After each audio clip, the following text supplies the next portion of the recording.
22 अप्रैल 2025 की सुबह जम्मू कश्मीर के पहलगाम की बेसन घाटी में अचानक गोली की गूंज सुनाई दी और ये गोलियां चली वहां पर घूम रहे पर्यटकों पर और इस हमले में 26 मासूम लोगों की जान चली गई, 25 भारतीय और एक नेपाली नागरिक।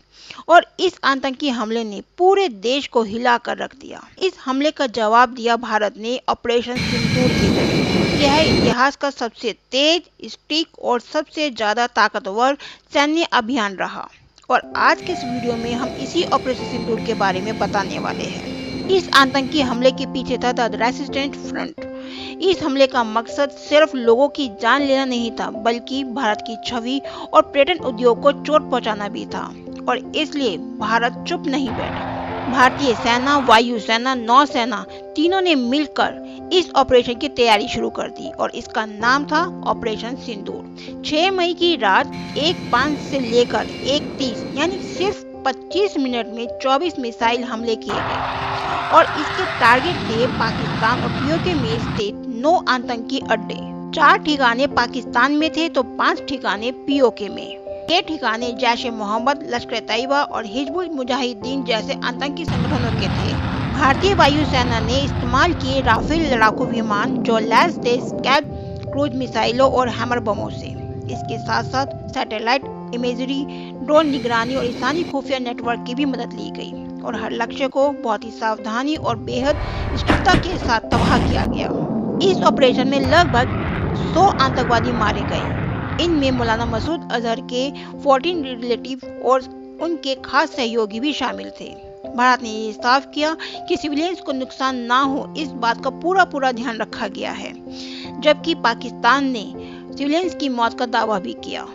ऑपरेशन सिंदूर सिर्फ एक जवाब नहीं था, ये संदेश था कि अब भारत बर्दाश्त नहीं करेगा बल्कि एक्शन भी लेगा। यह 1971 के युद्ध के बाद का सबसे बड़ा सैन्य अभियान था, बालाकोट और सर्जिकल स्ट्राइक से भी बड़ा। अमेरिका, फ्रांस, नेपाल जैसे देशों ने भारत का समर्थन किया और संयुक्त राष्ट्र ने दोनों देशों से संयम बरतने की अपील की थी। पाकिस्तान ने बदले में पूंछ और उड़ी सेक्टर में फायरिंग की। इसमें 12 भारतीय नागरिक और 1 जवान शहीद हो गया।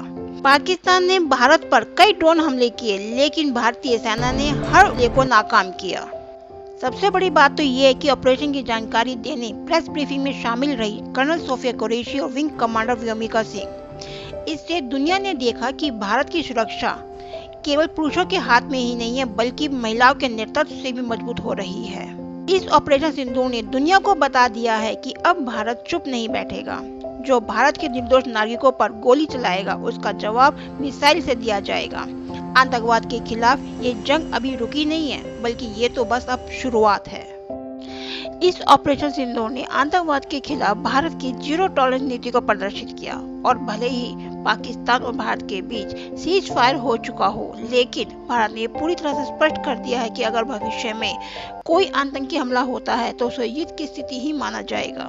आतंकवाद के खिलाफ भारत की ये नई रणनीति कितनी असरदार साबित होगी, प्लीज कमेंट बॉक्स में जाके जरूर बताइएगा। और अगर ये वीडियो आपको अच्छा लगा हो तो इसको लाइक और शेयर करें और इस चैनल को सब्सक्राइब करना ना भूलिएगा।